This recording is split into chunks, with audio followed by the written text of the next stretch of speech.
ఈరోజు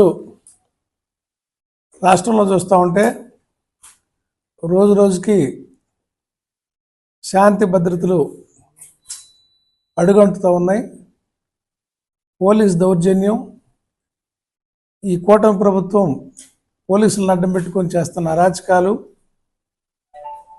ప్రతిపక్ష పార్టీలో సానుభూతి పరులుగా ఉన్న, ప్రతిపక్ష పార్టీలో పనిచేస్తున్నా లేదా వాళ్ళ వ్యక్తిగత అభిప్రాయాన్ని ఇంకొకరితో పంచుకున్నా, సోషల్ మీడియా ద్వారా షేర్ చేసినా కూడా అది ఒక నేరంలాగా భావించి తప్పుడు కేసులు పెడుతూ, అదే కాకుండా వీళ్ళ విధానాలు చూస్తూ ఉంటే ప్రజాస్వామ్యంలో ఉన్నట్టు కాకుండా ఒక ఎమర్జెన్సీలో ఉన్నట్టు పరిపాలించాలనే విపరీత ధోరణితో ఈ కూటమి ప్రభుత్వం నడుస్తూ ఉంది. వాళ్ళ ఎన్నికల ముందు చెప్పిన హామీలు నిలబడలేక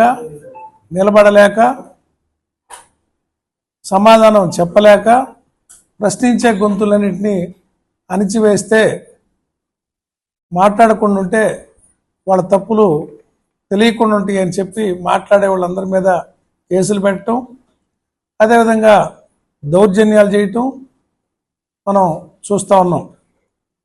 నిన్న సవీంద్రారెడ్డి అని ఒక వ్యక్తి, చిన్న బడ్డీ కొట్టు జ్యూస్ షాప్ పెట్టుకున్న వ్యక్తి, అతన్ని సోషల్ మీడియాలో యాక్టివ్గా ఉంటాడంట. ఈ కూటమి అరాచకాలని ఏదైనా షేర్ చేసి ఉంటాడు. అతను మంగళగిరిలో పోలీసులే కిడ్నాప్ చేసి మా దగ్గర లేడని హైకోర్టులో మా వాళ్ళు ఎంక్వైరీ చేయమని హైకోర్టుకి వెళ్తే మా దగ్గర లేరని అబద్ధం చెప్పటం, హైకోర్టు ముట్టికాయటం. ఇవాళ హైకోర్టు కూడా సిబిఐని ఆదేశించింది. అంటే ఎటువంటి తప్పుడు కేసులు పెడుతున్నారో హైకోర్టు కూడా గమనించింది. ఇది ఒక చంపపెట్టి వాళ్ళకి. ఇక బాధితులందరూ గుక్కమింగి ఉంటూ ఉన్నారు కనుక జగన్మోహన్ రెడ్డి గారు దీనికి ఒక ప్రత్యామ్నాయాన్ని ఆలోచించి డిజిటల్ డైరీ అని మా పార్టీ తరఫున ఒక యాప్ ఓపెన్ చేసి, ఆ డిజిటల్ డైరీలో ఓపెన్ చేసి ఎవరైనా లాగిన్ అయ్యి మన అనుకున్న వాళ్ళు ఎవరికైనా ఉద్దేశపూర్వకంగా ఎదుటి వాళ్ళు అన్యాయం చేసినా, అధికారులు అన్యాయం చేసినా దాంట్లో లాగిన్ అయ్యి కంప్లైంట్ పెట్టి ఎవిడెన్స్లన్నీ ప్రొడ్యూస్ చేసి వాళ్ళ నెంబరు వివరాలన్నీ పెడితే అది ఆటోమేటిక్గా డిజిటల్ డైరీలో లాక్ అవుతుంది, రిజిస్టర్ అవుతుంది. ఇట్లా అయిన కంప్లైంట్లన్నిటికి కూడా రేపు జగనన్న 2.0లో వీటికి ఒక పరిష్కారం ఉంటుంది. అదే జగనన్న 2 అని చెప్తుంది.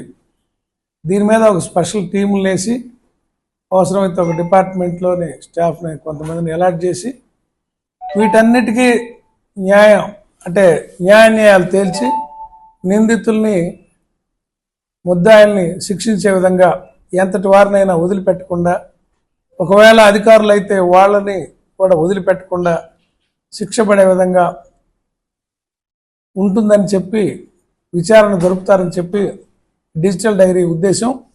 డిజిటల్ డైరీని వాడుకొని మన పార్టీ యావత్తు కూడా, పార్టీ కాదు ఇతరులకైనా కూడా సమాజంలో ఎవరికన్నా అన్యాయం జరుగుతూ ఉంటే, ఈ ప్రభుత్వంలో కానీ మేలు న్యాయం జరగదని మీకు అనిపిస్తే ఈ డిజిటల్ డైరీలో రిజిస్టర్ చేయండి. ఈ 3 సంవత్సరాల తర్వాత మన ప్రభుత్వం వచ్చాక మీ అందరికీ న్యాయం చేసే బాధ్యత వైఎస్ జగన్మోహన్ రెడ్డి గారి నాయకత్వంలో వైఎస్ఆర్ పార్టీదని చెప్పి ఈ సందర్భంగా తెలియజేస్తూ ఉన్నాం. ఇప్పటివరకు బాలకృష్ణ గారి పట్ల ఎన్టీ రామారావు గారి కొడుకని, మోసపోయిన కుటుంబ సభ్యులని, చంద్రబాబు నాయుడు చేతిలో వెన్నుపోటుకు గురైన ఎన్టీ రామారావు కుమారులుగా, అమాయకులుగా మోసపోయారని చెప్పి ప్రజల్లో ఒక సానుభూతి ఉంది.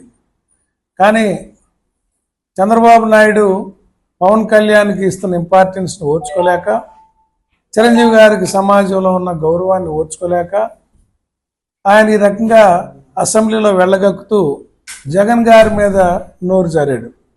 అంటే చిరంజీవి గారికి జగన్ గారు మర్యాద చేశాడనేది ఆయన లోపల ఉన్న అభిమతం దాన్ని అక్కసుని వెళ్ళగక్కాడు. ఇటువంటి ఆయన మాట్లాడినప్పుడు ఊగుతా మాట్లాడిన మాటలు అందరూ చూశారు. ఏ స్థితిలో ఉన్నాడో ఆయనకు ఆ సమయంలో ప్రజలందరూ కూడా అర్థం చేసుకున్నారు. మీరు బాలకృష్ణ గారికి అటు చెప్తా ఉన్నాం, మీరు మీ ఇంట్లో కాల్పులు జరిపినప్పుడు మీరు ఏ సర్టిఫికేట్ తోటి కోర్టుకు చెప్పుకొని బయటకు వచ్చారు? ఆ రోజు ఎవరి సహాయం మీరు పొందలేదా? ఈ శిక్షణ లేకుండా ఇటువంటి మాటలు మాట్లాడటం మీ విఘ్నత పోయిందని, మీకు సమాజంలో మిమ్మల్ని మీరే చులకన చేసుకుంటున్నారు, మీ వ్యక్తిత్వాన్ని మీరే చంపుకుంటున్నారు. ఏ రోజు కూడా జగన్ గారిని, చంద్రబాబు నాయుడు, లోకేష్ని ఉద్దేశించి మా పార్టీ మాట్లాడింది తప్ప బాలకృష్ణ గారి గురించి ఎవరు అనుకోం. కానీ బాలకృష్ణ గారు అనవసరంగా ఎవరికాడైతే సహాయం పొందాడో వాళ్ళతోటి విమర్శించడం వల్ల ఎన్టీఆర్ నేర్పిన సంస్కార విధాన్ని మా అందరికి ఆశ్చర్యంగా ఉంది. ఇది మంచి పద్ధతి కాదని తెలియజేస్తుంది.